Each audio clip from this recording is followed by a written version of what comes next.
Evangelho de João, capítulo 14, verso 23.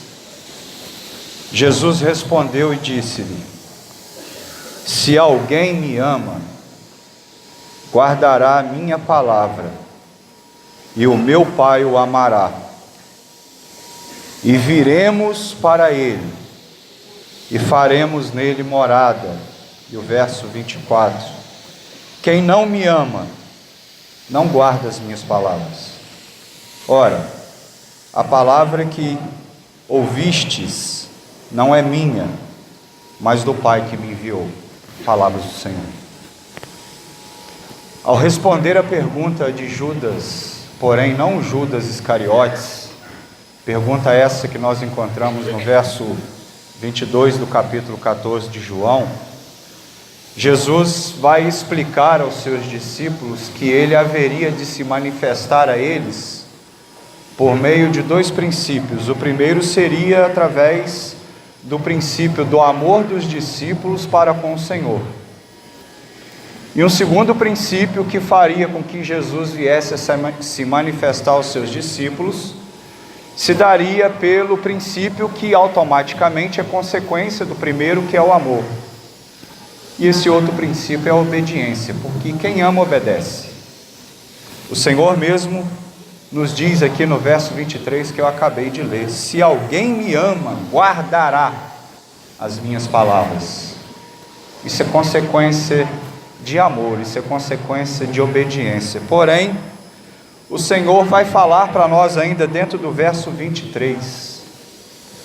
Pode ser traduzido, dependendo do contexto em que for aplicado, como sendo uma pergunta.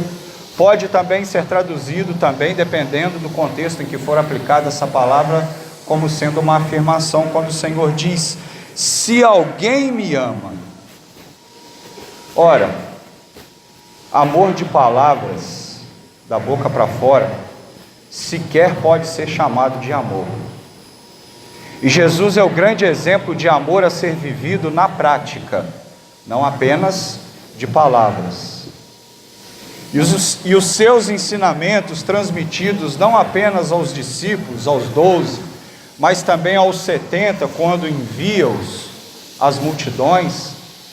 Os seus ensinamentos de amor transmitidos a todos aqueles e aquelas que dispunham do seu tempo para parar para ouvi-lo, mesmo aqueles que iam para ouvi-lo com uma má intenção no coração de querer interrogá-lo, de querer colocá-lo numa situação complicada, enfim.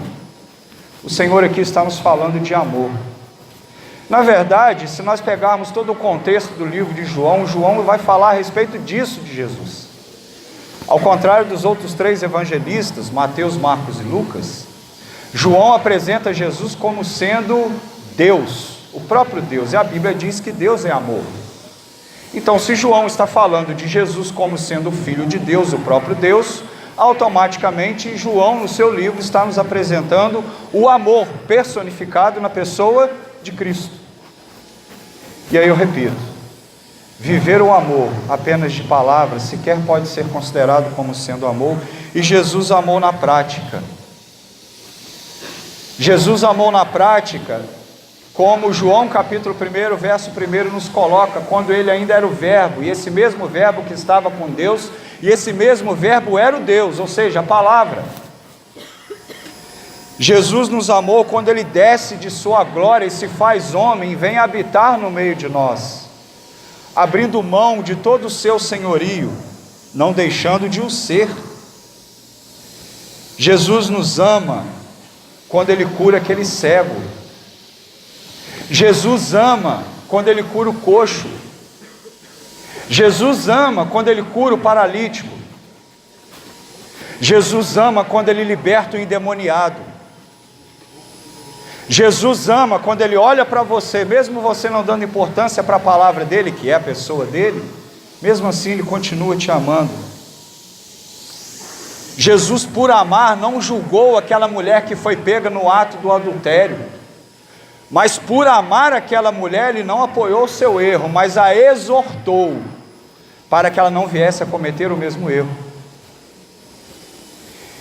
Ele ama o homem, Jesus ama quando ele ressuscita não apenas os mortos, mas junto dos mortos ele também ressuscita sonhos, porque a morte muitas das vezes leva sonhos embora.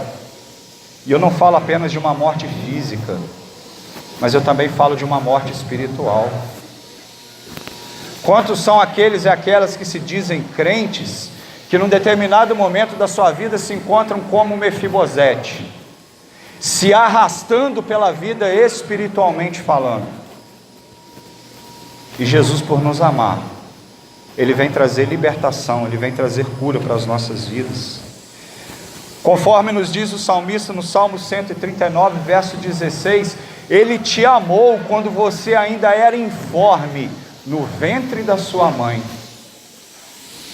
Jesus te ama, queridos.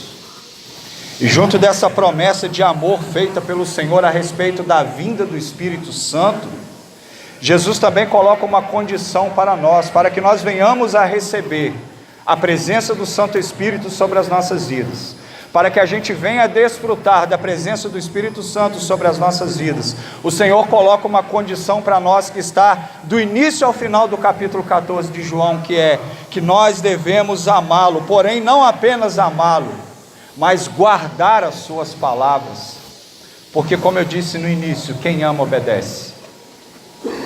E se existe um princípio básico que deve estar sobre a vida de cada um de nós, para que essa condição então se cumpra na minha e na sua vida, que é amar e obedecer ao Senhor, é o princípio do temor, princípio que muitas pessoas têm perdido nos dias de hoje. E de uma forma implícita, escondida nas entrelinhas, João também nos apresenta esse temor, quando a palavra de Deus, o próprio Cristo vai dizer que nós devemos guardar as suas palavras, porque a consequência disso é, quem guarda as palavras do Senhor ama o Senhor. Não à toa que no verso 24 ele diz, quem não me ama, não guarda as minhas palavras. Ele está afirmando. Você que diz guardar as palavras de Deus, você ama o Senhor? Porque Ele te ama. É o questionamento que a palavra de Deus traz para nós nessa manhã. É o que Deus falou no meu coração essa semana toda. Você me ama, Rodrigo? Guarde as minhas palavras. É quando o Senhor quer falar, deseja falar ao nosso coração aquilo que está no coração dele. Deus te ama, querido. E aos que o amam, sigam esse conselho do Senhor, guarde os seus mandamentos, porque aqueles que amam ao Senhor e guardam os seus mandamentos, diz a palavra, e aqui eu encerro, o Senhor irá fazer nele morada. Isso implica dizer para nós ter comunhão com o Senhor, ser íntimo dele, porque só pode ter comunhão com o Senhor, só pode ser íntimo do Senhor aquele que busca guardar as suas palavras e obedecê-lo na prática do amor, que é viver a palavra de Deus, não apenas conhecê-lo. Que Deus te abençoe em nome de Jesus.